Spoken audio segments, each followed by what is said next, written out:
Okay, so for this video, I actually kind of have to talk. Genuinely tried not to, but here we go. So this is the giant pipe mace that I'm working on. Well, pipe flail, I guess.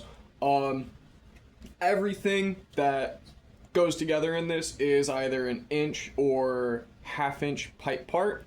I've got a parts list for pretty much everything here that's in the description. We're gonna go over it real quick, and then I'm gonna do the last couple steps that I need to do to actually put this together, and then yeah, we'll actually get this like wrapped up, and I'm excited. We'll just be able to get this thing put together. But first, the parts list. So starting with the actual flail head itself, everything here is, like I said, just an inch pipe part. We've got 2 pipe caps, a male coupler, a seated collar, an inch bolt and nut, and then the blades are welded on scraps of saw blade that I kind of drew out on this graph paper over here. It's got basically like all of the parts and stuff on it. And then there's just a welded threaded U-bolt for the bottom cap. Pretty much rust and heat expansion are what keep this together. I don't really bother welding these out because honestly you don't need to. I can't get it apart. Now the top, where that bolt actually sits on the other cap and goes through the seated collar, is gonna act like a fuel reservoir for when we actually screw down some like cotton thread in the top of that and fill it with fuel. That's gonna be cool, but we'll get to that later. For now, we're just gonna be finishing up the handle, which is going to be all half-inch pipe fittings with 3/16 chain and chain quick links. And then an 1/8 inch piece of just stainless bar that's going to be kind of like folded into like the actual like handle connection for the flail. And I'll show you how we do that in a minute. But that's, I'm pretty sure, all of the parts for this. Like I said, if not, it'll be listed in the description. I'm sorry that I don't have a recording of me actually doing this, but it's here. You'll get to see it finished. And then tape for the actual handle wraps. But let's get over to actually finishing out the caps over here and the handle. Almost forgot to hit play there. I've got the first one already finished. All I did was take a center punch, marked out my 2 holes, and punched them, and then I drilled them with, I want to say, a 2mm bit, and then stepped that up to a 1/4 inch bit. We're going to do the same thing over here. I've already got the holes started with that like 2mm bit, and yeah, now we're just going to drill them out real quick.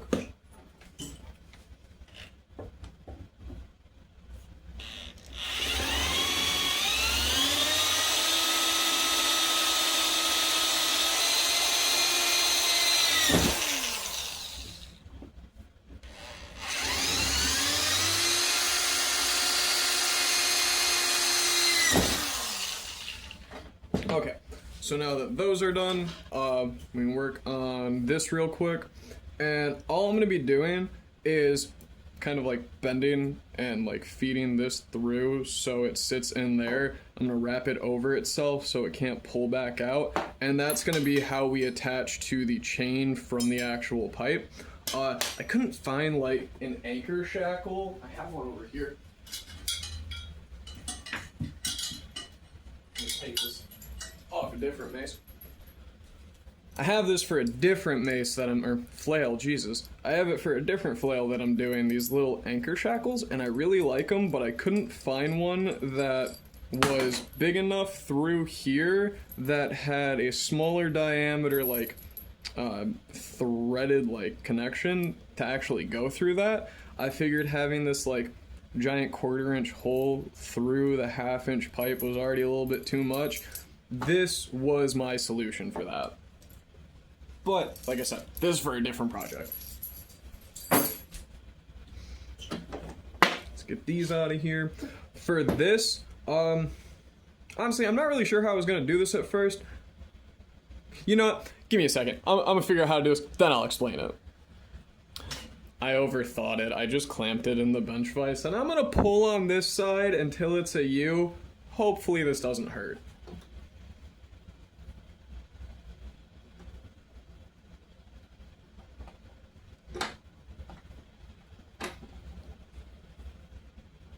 Okay. And now, I can just kind of close this the rest of the way with this. Get in there.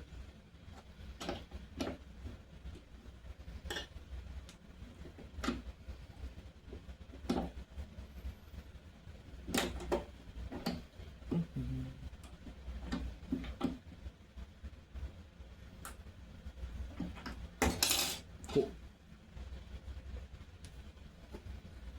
So now I can kind of feed this through like that. You get the idea. We're gonna feed this through like this. And because one, it's already kind of a friction fit, and the threads are actually gonna bump into this, and then we're also going to like kind of tie these together. This is going to be stupid tight. I just need to make sure that I have clearance for all of this. So I'm gonna do a bit of trimming and I'll be right back. Okay, so I figured out how I'm gonna do it. We're using heat. So what I'm gonna do is, now that this is forced all the way through the two drilled holes, we're gonna take the 1/8 inch rod, we're gonna bend it around so it creates another little eyelet. You just kind of want to heat as you go with the turn, so you're not actually bending like the center rod material, but the actual outside of the coil. And like, kind of be patient with it. Like, I am not sure if that actually comes across on camera. Let me, yeah. Okay, so when you see it kind of start glowing in the actual area you want to bend, then start pushing with it.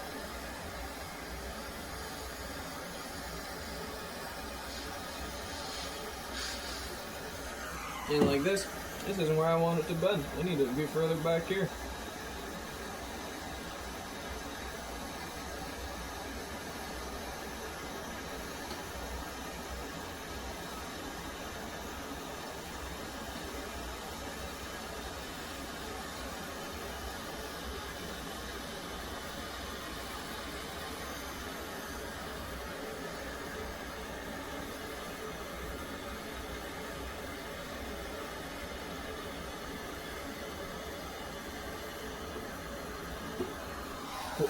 Now it's actually coiled back down on itself. I need to grab some pliers for this. Alright. We just got some, what are these, wire cutters? How does that bend in? So this one, I'm gonna curl it over this way. Just gonna get this actually as hot as I can real quick.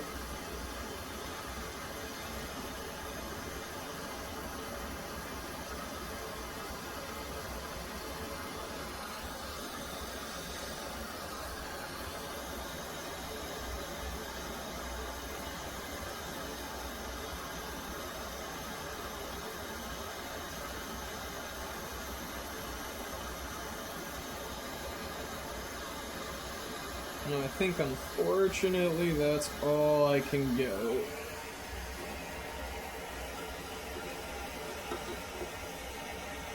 Toasty. Close this back up.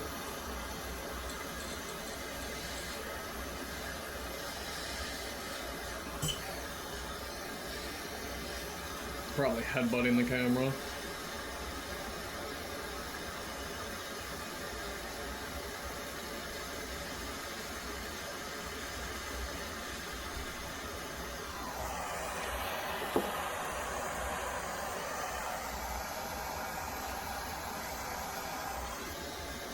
Perfect. So now, I can kind of peen this end over. Same thing, just want to get it as hot as I actually can, so it really closes up and moves in on itself. Take the little hammer.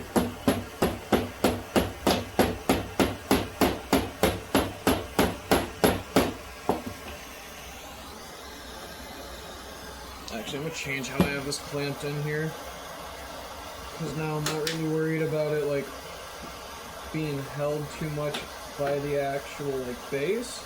I want it to kind of fold in on its side.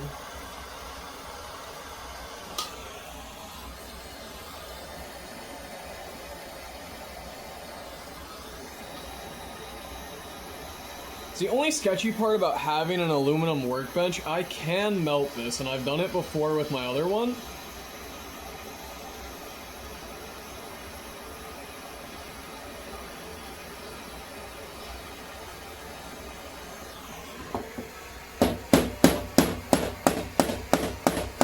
Alright, now that's not going nowhere. Alright. Yep, that's toasty. Okay.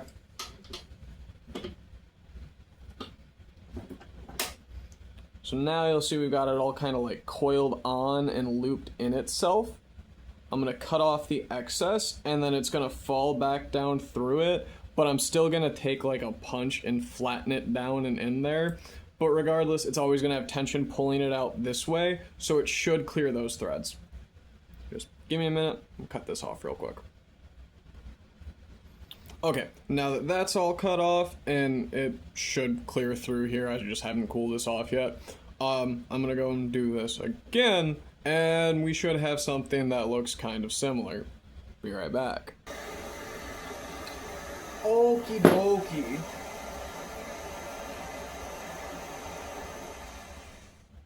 And that should be it. This thing down. I'll let you guys see it.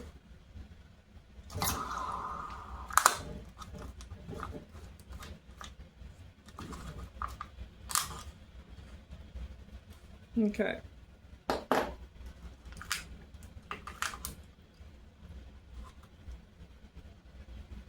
Gonna have to hit that out.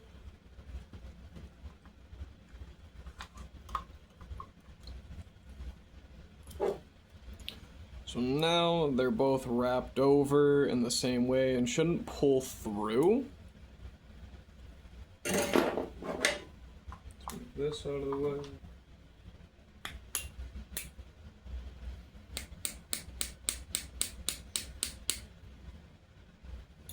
Now that should fit in and through. Just gotta move some things real quick. We'll do a quick test fit. If not, I'll have to tweak this. And I'd much rather do that off screen.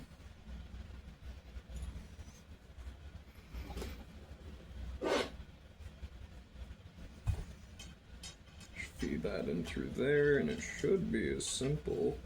Yeah, buddy. Alright, actually, that works perfectly. And now the quick link.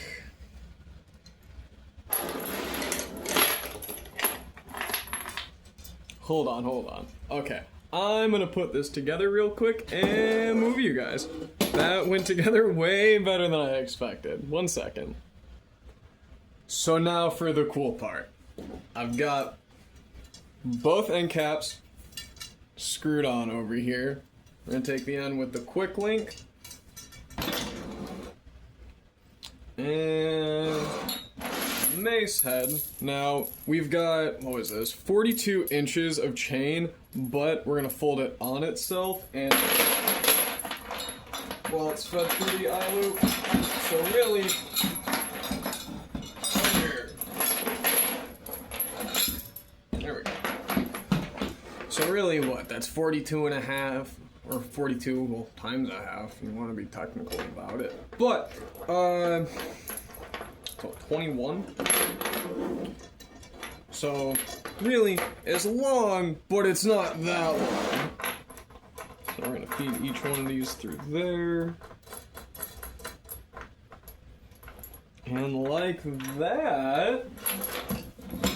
Oh dear Christ on a bike. This thing is unwieldy and fun. So, there's one thing that we have to do real quick with the chain and everything actually hooked up. And that's so you don't hurt yourself while using it. This is what it looks like at its actual max length. Let me get that actually in a shot there, Chief. Alright. Hold up, let me move you guys. I didn't realize how bad that was with how big this thing is. Okay. So, that's this thing at its actual max length. But, you can't grab past this. You're going to ruin your hands. Especially with this dripping fire. But, right here, and like down, is going to be our safe point. So, we're going to wrap it real quick with that. But first, need marker real quick.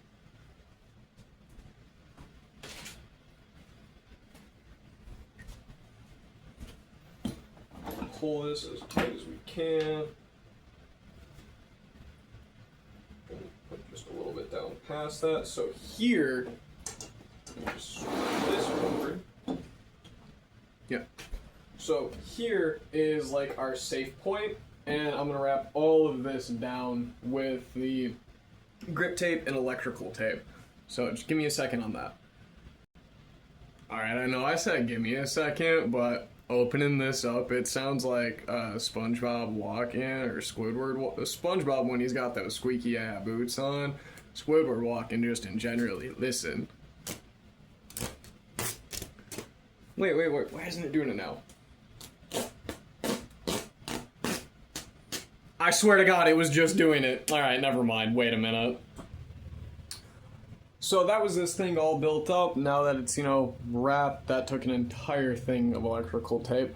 But I'll do an actual demolition video and, like, some glamour shots of this thing. But really, aside from, like, the welding, this was such a simple build.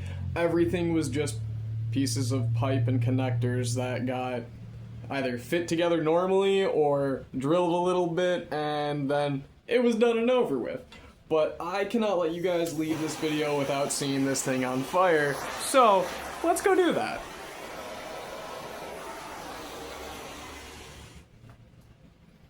And that, it's literally just some string and a little bit of oil. Like, I cannot wait to fill this thing with gasoline or napalm.